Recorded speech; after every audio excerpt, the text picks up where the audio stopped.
The reason they don't get the death penalty is because when SMU got it in football back in the 1980s, it basically destroyed their program.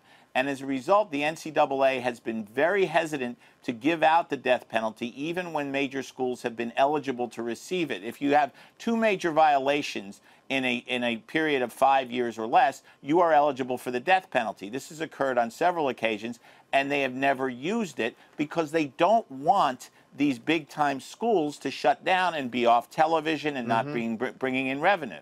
Well, here with this shoe-related scandal that has cost Rick Pitino and the athletic director at Louisville the job, that is a second sort of infraction following on one which had won Mr. Pitino, I believe, a suspension, a case involving hookers and strippers who were being furnished to the players in their dorm room.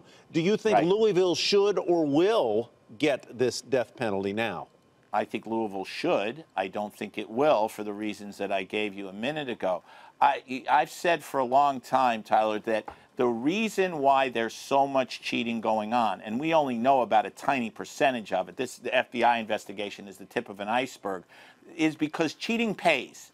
You make millions of dollars, you get to the NCAA tournament, you're on TV. Adidas just signed a $160 million 10-year contract with Louisville. That's how much money these shoe contracts are worth to many of these big-time schools. So it's worth their while to take the risk, because by the time the NCAA gets around to investigating and perhaps bringing in a penalty, they've already got the millions of dollars, and usually the penalties are wrist slaps. The only way to change that is to give schools the death penalty and make them think twice before they cheat. Now they don't. Let me turn to one of my female associates here to ask you about Cam Newton. So we played earlier the Cam Newton soundbite where he said to, wait, let's play it again. Play it again, Sam. It's funny to hear a female talk about routes. Like, it's funny. So today, the yogurt company that sponsors Cam Newton says they're dropping him as an endorser. So I got to tell you a funny story. During the commercial break, I turned to Tyler and say, "What's a route?" And Melissa doesn't know either, because guess what? Females are less likely to know, right? Well, I mean, but not female sports writers, because that's part of their job, is to understand the sport that they're covering.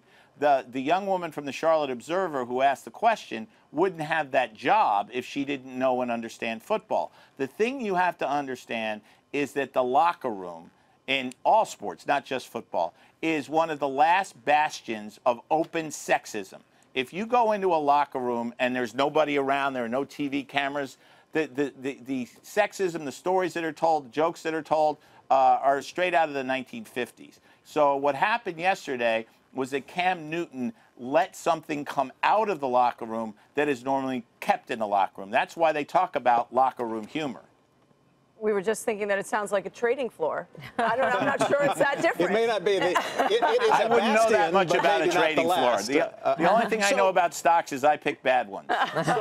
So the league, neither the league nor the team have disciplined. Maybe he's been reprimanded or cautioned for what was regarded as an offensive comment, certainly by the woman who was on the receiving end of it. Do you expect there to be any sanction or punishment of him?